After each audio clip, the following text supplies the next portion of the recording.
যে অপরাধ, আমি আবার বলি, যে অপরাধ তারা বাংলার মানুষের সঙ্গে করেছেন, মুক্তিযোদ্ধাদের সঙ্গে করেছেন, আওয়ামী পরিবারের লোকজনের উপর করেছেন, ক্ষমার অযোগ্য। এদের যদি বিচার না করি, আল্লাহ আমাদের ক্ষমা করবেন না। তাদের বিচার অনিবার্য। ইনশাল্লাহ অপেক্ষা করো ভাই, অপেক্ষা করো, দেখো কি হয়, খালি দেখো কি হয়। জয় বাংলা, জয় বঙ্গবন্ধু, জয় শেখ হাসিনা। জয় বাংলা, জয় বঙ্গবন্ধু, জয় শেখ হাসিনা। 1971 এবং তার পূর্ববর্তী 1966-র 6 দফা, 69-এর গণ অভ্যুত্থান, 1971-এর মুক্তিযুদ্ধ, এবং মুক্তিযুদ্ধে আপনি ক্র্যাক প্লাটুনের সদস্য ছিলেন। এবং তারপরে বাংলাদেশের রাজনীতিতে যতগুলো বাঁক ঘটেছে, যতবার বাংলাদেশকে হত্যা করার চেষ্টা করা হয়েছে, বাংলাদেশ আওয়ামী লীগকে হত্যা করার চেষ্টা করা হয়েছে, আওয়ামী লীগ রাজপথ দখল করে, আওয়ামী লীগ সশস্ত্র যুদ্ধ করে বাংলাদেশ আওয়ামী লীগকে প্রতিষ্ঠা করেছে। আজকে আপনি এই 2024-এর পরে গত 1.5 বছরে যে বাংলাদেশ, সেই বাংলাদেশে আপনি কেমন অনুভব করছেন? আপনার অনুভূতিটা কি মায়া ভাই? ধন্যবাদ। আবার 71-কে আমি প্রথমে জাতির জন্য বঙ্গবন্ধু শেখ মুজিবুর রহমান, তার পরিবার,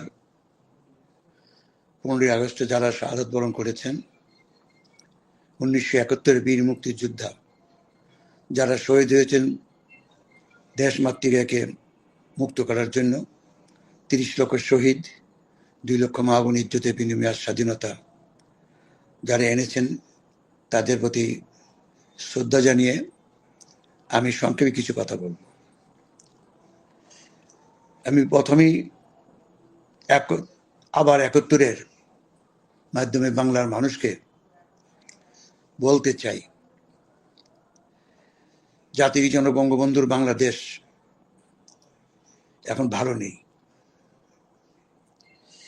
জননেত্রী শেখ হাসিনার নেতৃত্বে দীর্ঘ 15 বছর 7 মাস বাংলাদেশটাকে বঙ্গবন্ধুর সোনার বাংলা করার জন্য জননেত্রী শেখ হাসিনা, মাননীয় প্রধানমন্ত্রী আক্লান পরিশ্রম করেছেন, জীবন দিয়ে চেষ্টা করেছে বঙ্গবন্ধুর স্বপ্নকে তিনি বাস্তবায়িত করার জন্য। উনি সোনার বাংলার করার কাছাকাছি চলে এসেছিলেন। সেই বাংলাদেশটাকে আজকে খুনি, সুদখোর, দখলদার, রক্তপিপাসু, বাংলাদেশের ধিকৃত মানুষ একজন ইউনূস দেশটাকে ধ্বংস করে দিয়েছে।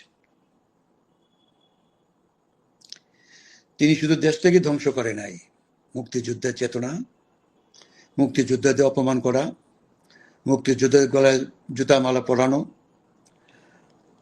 গোপনে এবং প্রকাশ্যে মুক্তিযোদ্ধাকে হত্যা করা, মুক্তিযুদ্ধের চেতনার বাংলাদেশের মানুষকে ঘরবাড়ি পুড়িয়ে দেওয়া, আওয়ামী লীগের লক্ষ লক্ষ নেতা কর্মী আজকে গৃহহারা, তার বাড়ি ঘরে ছেড়ে আজকে খেতে খামারে রাত্রি যাপন করে, জেলখানা জায়গা হয় না, সব মিথ্যা মামলা দিয়ে তাদের আজকে জেলে পড়ে রেখেছে। তারা জানে না এই বাংলাদেশ বঙ্গবন্ধুর দেশ, মুক্তিযোদ্ধাদের দেশ। এই দেশকে কেউ দাবিয়ে রাখতে পারে না। আপনারা যত চেষ্টাই করেন না কেন, আপনারা আগুন নিয়ে খেলছেন। আমি বলো আগুন না, আগ্নেয়গিরি নিয়ে খেলছেন। একটু অপেক্ষা করেন, একটু অপেক্ষা করেন। মুক্তিযোদ্ধারা এখন মরে নাই। অস্ত্র জমা দিছি, ট্রেনিং জমা দেই নাই। আমরা কিন্তু বসে নাই। সময় অতি নিকটে যারা মুক্তিযোদ্ধাদের অপমান করেছেন, 32 ভেঙেছেন, বাংলার মানুষের স্বপ্নকে ধ্বংস করে দিয়েছেন, তাদের যারা মৃত্যুবরণ করবেন, কবর থেকে তুলে এনে বিচার করা হবে। বাংলার মানুষ আজকে আস্তে আস্তে প্রস্তুত হয়ে গেছে। যেখানে তাকান, যেখানে বলবেন, রিক্সাওয়ালাকে বলেন, শ্রমিক মেহনতি মানুষকে জিজ্ঞাসা করেন, আমার দুঃখী গরিব মানুষকে জিজ্ঞাসা করেন, আপনারা কেমন আছেন? সবার মুখে একটি কথা, আগেই ভালো ছিলাম, মা শেখ হাসিনার আমলে ভালো ছিলাম। আজকে তাদের পেটে ভাত নাই, জিনিসপত্র কিনতে পারে না, রাতে ঘুমাতে পারে না, দিনে বেরোতে পারে না। হত্যা, গুম, ছিনতাই, লুটপাট, অগ্নি সঞ্চয় করতেছে তারা। দেশটাকে 1971 সালের চেয়ে খারাপ জায়গায়। 13তে গণজাগরণ মঞ্চ হলো, এবং এই গণজাগরণ মঞ্চ কাদের মোল্লার ফাঁসির দাবিতে সবাই ভাবে যে ওই গণজাগরণ মঞ্চটাই ছিল হচ্ছে যুদ্ধাপরাধীদের বিচারের দাবিতে আন্দোলন। যুদ্ধাপরাধীদের বিচারের দাবির আন্দোলন শেখ হাসিনার নির্দেশে জাহানারা ইমামের নেতৃত্বে আপনারা 91 সালে তৈরি করেছিলেন, এবং তারই রেজাল্ট কিন্তু ধারাবাহিক সংগ্রামের ফল কিন্তু আজকে এই মানে যুদ্ধাপরাধীদের বিচার হওয়া। আর যুদ্ধাপরাধীরা বিচার হয়েছিল বলেই তারা সকলে মিলে ষড়যন্ত্র করে শেখ হাসিনাকে ক্ষমতা থেকে সরালো, গণতন্ত্রকে হত্যা করলো, মুক্তিযুদ্ধ নাই, বাংলাদেশ নাই। এই বাংলাদেশে বাংলাদেশ আওয়ামী মানে বাংলাদেশকে যতবার হত্যা করা হয়েছে, বাংলাদেশের পুনর্জন্ম হয়েছে বাংলাদেশ নামেই এবং বাংলাদেশ আওয়ামী লীগের হাত ধরে। আপনার অভিজ্ঞতা থেকে আমরা এইটা জানতে চাই শুধু যে আমাদের আসলে কিভাবে আবার ঢাকাটা আমরা আমাদের দখলে নিতে পারি।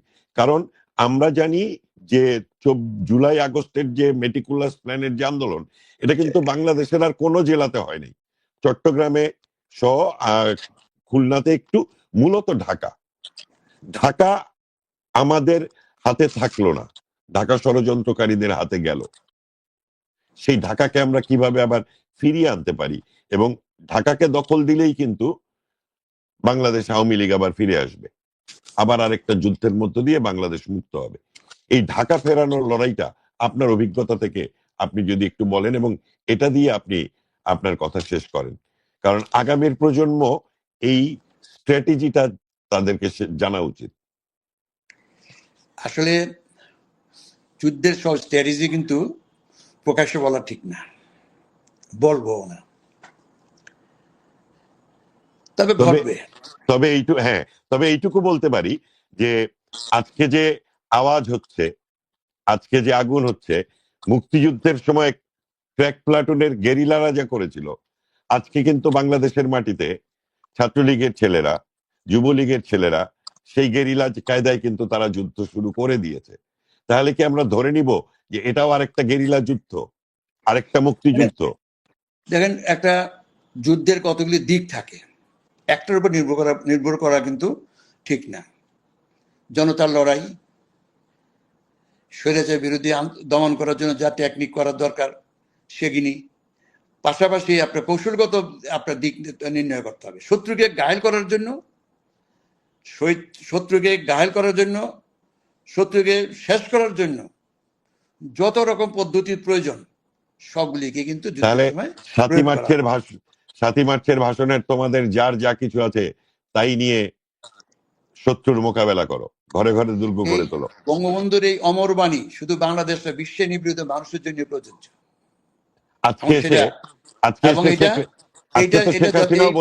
এই উক্তি যতদিন থাকবে, নিবৃত মানুষের জয় ততদিন। যতবার চেষ্টা করা হয়েছে আওয়ামী লীগকে ধ্বংস করার, ততবার ঘুরে দাঁড়িয়েছে। এবং অদ্ভুত রকম ভাবে মুক্তিযুদ্ধে জয়ী হওয়া আর 24-এ পরাজিত হওয়ার পরে আপনার ভূমিকা একই জায়গাতে। সেই জায়গাতে দাঁড়িয়ে আমরা আওয়ামী লীগকে সংগঠিত করে রাজনীতিতে ফিরে আসব, বাংলাদেশকে আমরা যুদ্ধাপরাধীদের হাত থেকে, পাকিস্তানিদের হাত থেকে মুক্ত করব, এবং একটি ধর্মনিরপেক্ষ অসাম্প্রদায়িক গণতান্ত্রিক বাংলাদেশ আমরা গড়ে তুলব। সেই লড়াইতে আপনি 71-এ যেমন তরুণ গেরিলা যোদ্ধা ছিলেন, আগামীর তরুণ গেরিলা যোদ্ধারা প্রস্তুত আছে। আপনাদেরকে নেতৃত্ব দিয়েছিলেন বঙ্গবন্ধুর নির্দেশে মুজিবনগর সরকার, আজকে শেখ হাসিনা সরাসরি নেতৃত্ব দিচ্ছেন, এবং যার যা কিছু আছে 7ই মার্চের সেই ভাষণ শেখ হাসিনা ইতিমধ্যেই ডাক দিয়েছেন। আশা করি আপনারা যুদ্ধের স্ট্র্যাটেজি ঠিক করবেন, এবং সেই স্ট্র্যাটেজিতে আমরা সামনের সারিতে থাকব, আগামীর তারুণ্যকে নিয়ে এই বাংলাদেশকে আমরা মুক্ত করব। আপনি সবশেষ বাংলাদেশ আওয়ামী লীগের তৃণমূলের নেতাকর্মী, বিশেষ করে ঢাকা শহরে এখন যারা আছে তাদের জন্য আপনি যদি কিছু বলেন। এবং ঢাকার সর্বস্তরের জনগণ, আওয়ামী লীগের সকল নেতাকর্মী, ছাত্রলীগ, যুবলীগ, স্বেচ্ছাসেবক, মহিলা লীগ, যুব মহিলা লীগ, কৃষক লীগ, সবাই আজ নির্যাতিত। কারো বাড়ি নেই, ঘর নাই, জেলখানায়, খেয়ে আছে, না খেয়ে আছেন। তারপরে কিন্তু তারা কিন্তু রাজপথ ছাড়ে নাই, ছাড়বেও না। জননেত্রীর নির্দেশ, শেষ রক্তবিন্দু দিয়ে হলো এই স্বৈরাচার ইউনূসকে বিদায় না করা পর্যন্ত আমাদের সংগ্রাম চলবেই। বাংলার মানুষকে মুক্ত করতে হবে, বঙ্গবন্ধুর স্বপ্ন সোনার বাংলা কায়েম করব। জননেত্রী শেখ হাসিনাকে বীরের ভেষে দেশে যাবেন, তার সাথে আমরা মুক্তিযোদ্ধারা তার পাশে থাকবো ইনশাল্লাহ। ওই দিন বেশি দূরে না। আমি এই প্রথমেই শুরু করেছিলাম, যারা এই অত্যাচার করে মরে গেছেন তাদের কবর থেকে তুলে এনে বিচার করা হবে। কেউ ক্ষমার বলে এমন অপরাধ করেছে ক্ষমার যোগ্য না। অপরাধীদের শাস্তি হবেই, শাস্তি দিতে হবে, আমি দিব ইনশাল্লাহ।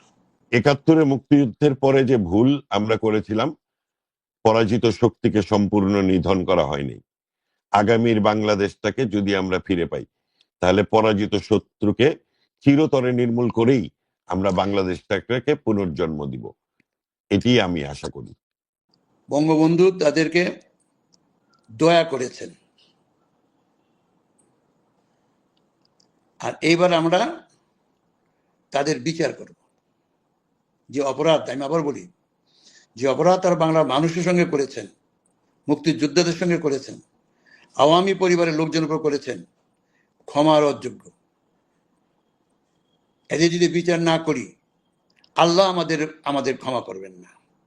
তাদের বিচার অনিবার্য ইনশাল্লাহ। অপেক্ষা করো ভাই, অপেক্ষা করো, দেখো কি হয়, খালি দেখো কি হয়। জয় বাংলা, জয় বঙ্গবন্ধু, জয় শেখ হাসিনা। জয় বাংলা, জয় বঙ্গবন্ধু, জয় শেখ হাসিনা। আমরা এই যুদ্ধে আপনার সঙ্গে ৯০-এর আন্দোলন থেকে ছিলাম। আগামীর যে মুক্তিযোদ্ধাদের নেতৃত্বে যে যুদ্ধ হবে